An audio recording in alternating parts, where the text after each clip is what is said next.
So what we're going to talk about today is the Persian Empire. Now you'll notice here, the Persians is not a Tennessee tested standard. But the reason they're important is because they become the great enemies of the Greeks. So the Persians they're not Mesopotamians, but they basically take over Mesopotamia. So the Persians are across these mountains in what is modern day Iran. That's where the country of Iran is today. And so what happens, in the 500s BC, the Medo-Persians kind of combined. They were just a bunch of pastoral, nomadic people, but they kind of combined together and become warriors, and they end up taking over in the 540s. They take over everything that we've talked about. Do you need a pencil? Yes? No? Yes? Okay. You're going to write this while I'm talking. So the Persians basically come over and take over Babylon in 539 BC. Matter of fact, they take over Babylon without a fight. The people open the door to the city, the gates to the city of Babylon, and the Persians come in without a fight. And raise your hand if you remember who was in Babylon at that time. The Jews, right? This was during the Babylonian captivity. Daniel and the rest of the Jews, his friends were there. And this was at the very end. The Persians come in, and within a year, they allow the Jews to go home. The Babylonian captivity ends. And so the Persians will sweep over all of Mesopotamia, conquering all the city-states there.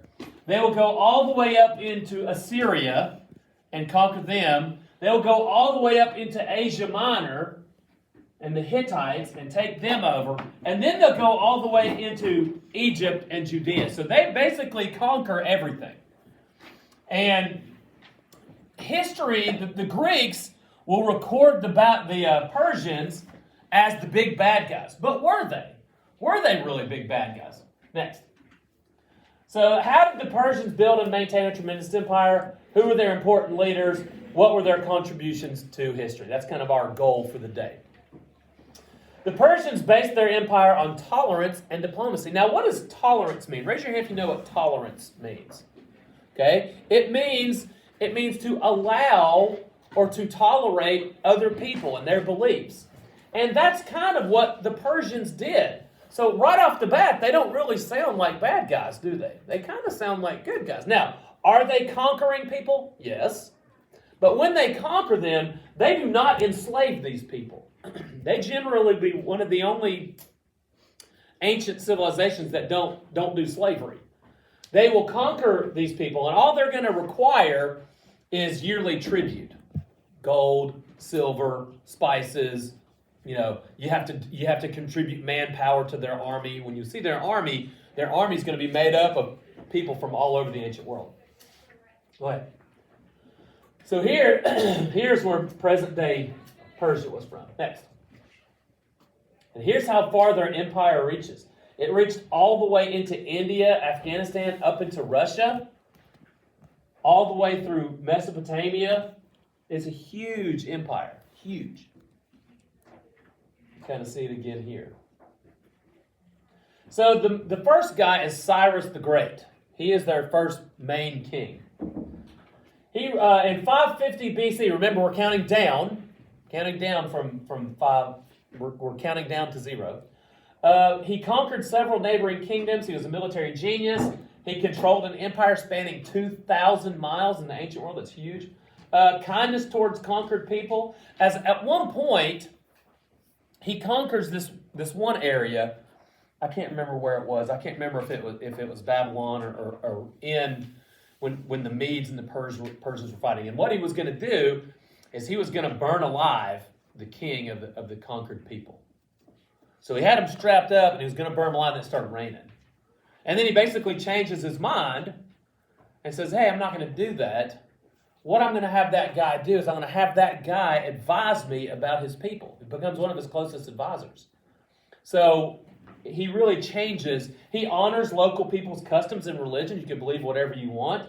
In 538, he allowed the Jews to come home to their homeland of Jerusalem, ending the Babylonian captivity. He's considered by the Jews to be one of God's anointed leaders. Cyrus used the idea of tolerance to keep peace, and he seemed like a liberator. So when he comes in and conquers all these Babylonian territories, he kind of seems like the good guy. So he's really smart. He allowed people to keep their local customs and religion, showed kindness towards conquered people. This is the word of King Cyrus of Persia. The Lord God of heaven has given me all the kingdoms of the earth, and he himself has charged me to build him a house at Jerusalem in Judah. To every man of his people now among you I say, God be with him, and let him go to Jerusalem in Judah, rebuild the house of the Lord God of Israel, the God whose city is in Jerusalem. Where do you think that quote came from? Yeah, it came from the Bible. Very good. There was a lot of historians who wanted to discount Cyrus being a person at all. They said there's no evidence that he's a person. There's no evidence that he freed the Jews in Babylon until they find one of those cylinders where they put all the cuneiform writing on it, and it talked about it. But Persia and the city of Persepolis. If we have time, we're going to watch a video on Persepolis. Go ahead. Here's their big city. They create the city in 518 BC. King Darius. Now, what happens with Cyrus? Cyrus actually ends up getting killed. He ends up getting killed in battle, and one of his advisors takes over, King Darius. He utilized influence and materials from all over his empire, which included Babylon, Egypt, Mesopotamia, and Greece. There's a lot of the ruins. The Persepolis lasted a long time, and then when Alexander the Great defeats the Persians, they basically set fire to Persepolis, and it burns to the ground, and it's just abandoned. It's abandoned for years. You mind your way? Okay. You've got to tilt it towards here if you want to. Just make is that in the screen too?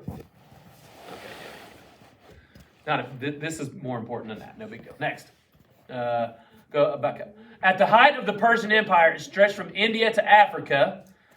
Persia today is known as Iran. This included a city with extensive use of columns. Now, many people thought that the Greeks were the first one to use these columns. It turns out that the Persians were. You don't have to worry about that.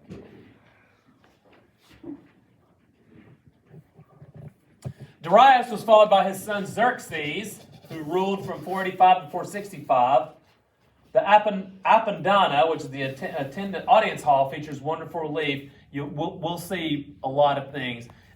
If you're at home and you're watching this video learning about Persia, then I recommend you go to YouTube or Rumble and type in Persepolis, the city of the Persians. It's a very interesting video.